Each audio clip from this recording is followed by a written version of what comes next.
ગુજરાતના રાજકારણનો એક માત્ર ચર્ચિત વિષય એટલે ભાજપનું નવું મંત્રીમંડળ, જેનું વિસ્તરણ ટૂંક સમયમાં થવા જઈ રહ્યું છે। તે વચ્ચે ખૂબ જ મોટા સમાચાર સામે આવ્યા છે, જેમાં તાજેતરમાં ગુજરાત ભાજપના મંત્રીમંડળ અને ધારાસભ્યો સહિત 202 હોદ્દેદારોનું દિલ્હીમાં તેડું આવ્યું છે, જેને લઈને ગુજરાત ભાજપમાં નવા જૂની થવાના એંધાણ દેખાઈ રહ્યા છે। નમસ્કાર, ન્યૂઝ રૂમની સાથે હું છું મેઘ। ગુજરાત પ્રદેશ પ્રમુખ સી.આર. પાટીલ ટૂંક સમયમાં પોતાનું પદ છોડવા જઈ રહ્યા છે, જેમાં તેમને કેન્દ્રીય મંત્રીનું પદ મળ્યા બાદ તેમના માથે બંને જવાબદારીઓ આવી ગઈ છે, જેમાં તેમનો એક પગ ગુજરાતમાં હોય છે તો બીજો પગ દિલ્હીમાં રાખવો પડે તેવી પરિસ્થિતિ હાલમાં સર્જાઈ છે, જેથી આ બંને જવાબદારીઓનું ભારણ અતિશય થઈ જતા તેમની જગ્યાએ ટૂંક સમયમાં જ નવા પ્રદેશ પ્રમુખની વરણી કરવામાં આવશે અને તેને લઈને હાલમાં અનેક નામોની ચર્ચા પણ ચાલી રહી છે, જેમાં બીજી બાજુ પ્રદેશ પ્રમુખનું પદ છોડવા માટેની તૈયારીઓ પણ સી.આર. પાટીલ કરી રહ્યા છે। ત્યારે પાટીલના દિલ્હીના નિવાસ સ્થાને ભોજન કાર્યક્રમ રાખવામાં આવ્યો છે, જેમાં ગુજરાત ભાજપના મંત્રીઓ, ધારાસભ્યો સહિતના હોદ્દેદારોને આમંત્રણ મળ્યું છે અને આ સમયે દરેક ધારાસભ્યો અને મંત્રીઓની મુલાકાત વડાપ્રધાન નરેન્દ્ર મોદી સાથે પણ થવાની છે, જેમાં એવી ચર્ચાઓએ જોર પકડ્યું છે કે તે સમયે પ્રદેશ પ્રમુખનું નામ પણ નક્કી કરવામાં આવી શકે છે અને તેની સાથે સાથે રાજ્યમાં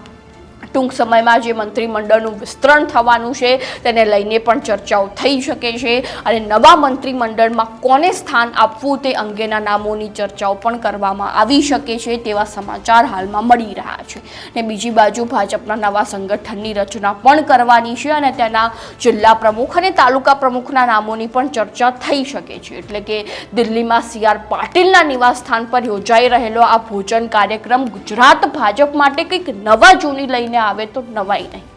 અને તે વચ્ચે એવી ચર્ચાઓ પણ ચાલી રહી છે કે ભાજપ હાઈકમાન્ડ એવા પ્રદેશ પ્રમુખની શોધમાં છે જે પાર્ટીને વધુમાં વધુ ફંડ અપાવી શકે, જેમાં સી.આર. પાટીલના કાર્યકાળમાં તેમણે પાર્ટીને અનેક શિખરો સર કરાવ્યા, જેમાં ગુજરાતમાં ભાજપની બહુમતીથી લઈને પાર્ટીને ફંડિંગ અપાવવું, જેમાં પાર્ટીનું સૌથી વધુ વર્ચસ્વ સહકારી ક્ષેત્રમાં જોવા મળતું હતું અને તેમના કાર્યકાળ દરમિયાન સહકારી ક્ષેત્રમાં પાર્ટીની ઘૂસણખોરી અત્યંત વધારે જોવા મળી રહી હતી, જેમાં મેન્ડેટ પ્રક્રિયા લાવવાથી સહકારી ક્ષેત્રમાં પાર્ટીનો દબદબો વધ્યો હતો અને ગુજરાતમાં સૌથી વધુ ફંડિંગ ભાજપને સહકારી ક્ષેત્રમાંથી જ થતું હતું તે વાત હાલમાં દરેકના મોઢે ચર્ચાઈ રહી છે, જેમાં સહકારી ક્ષેત્રમાં પાર્ટીનો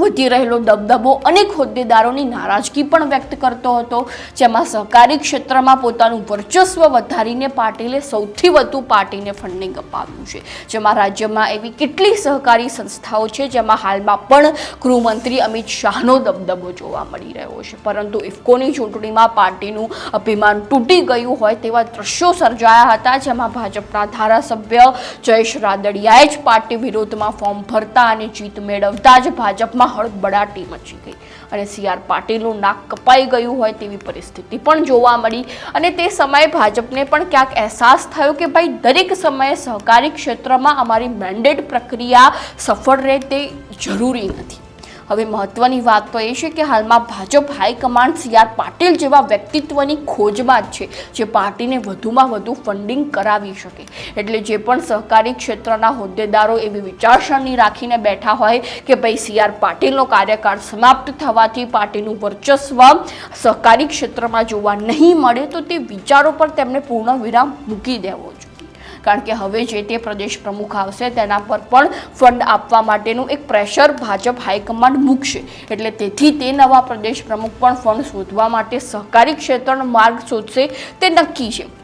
પરંતુ હા, એવી શક્યતાઓ દેખાઈ શકે છે કે ક્યાંક સી.આર. પાટીલ જેટલો દબદબો અન્ય કોઈ નવા પ્રમુખનો ન જોવા મળી શકે, એટલે હવે પ્રશ્ન છે કે શું ભાજપ પ્રદેશ પ્રમુખનો તાજ કોના સિરે મૂકે છે, જ્યારે બીજી બાજુ હાલનો સૌથી મોટો પ્રશ્ન પણ એ છે કે નવા મંત્રીમંડળમાં આયાતી નેતાઓને સ્થાન આપવામાં આવશે કે કેમ, જેમાં હાલમાં એવી શક્યતાઓ દેખાઈ રહી છે કે થોડા દિવસો પહેલા જે સી.આર. પાટીલ દ્વારા એવી જાહેરાત કરવામાં આવી હતી કે જે ભાજપનો 2 વખત સક્રિય સભ્ય હશે થશે, એટલે કે 8 વર્ષથી પાર્ટીમાં જેની સક્રિયતા જોવા મળશે તેને સંગઠનમાં સ્થાન આપવામાં આવશે. એટલે કે આ નિવેદનથી સ્પષ્ટ દેખાઈ આવતું હતું કે કોંગ્રેસના આયાતી નેતાઓને સંગઠનમાં સ્થાન નહીં આપવામાં આવે. એટલે હવે આયાતી નેતાઓ માટે મંત્રીમંડળમાં સ્થાન મેળવવાનો માર્ગ મોકળો થઈ જાય તેવી શક્યતાઓ હાલમાં દેખાઈ રહી છે, જેમાં કોંગ્રેસના આયાતી નેતાઓમાં અલ્પેશ ઠાકોર, અર્જુન મોઢવાડિયા, CJ ચાવડા જેવા નામોની ચર્ચાઓએ જોર પકડ્યું છે, કારણ કે આ આયાતી નેતાઓને મંત્રી પદ આપવાની શરતે ભાજપમાં લાવવામાં આવ્યા હતા.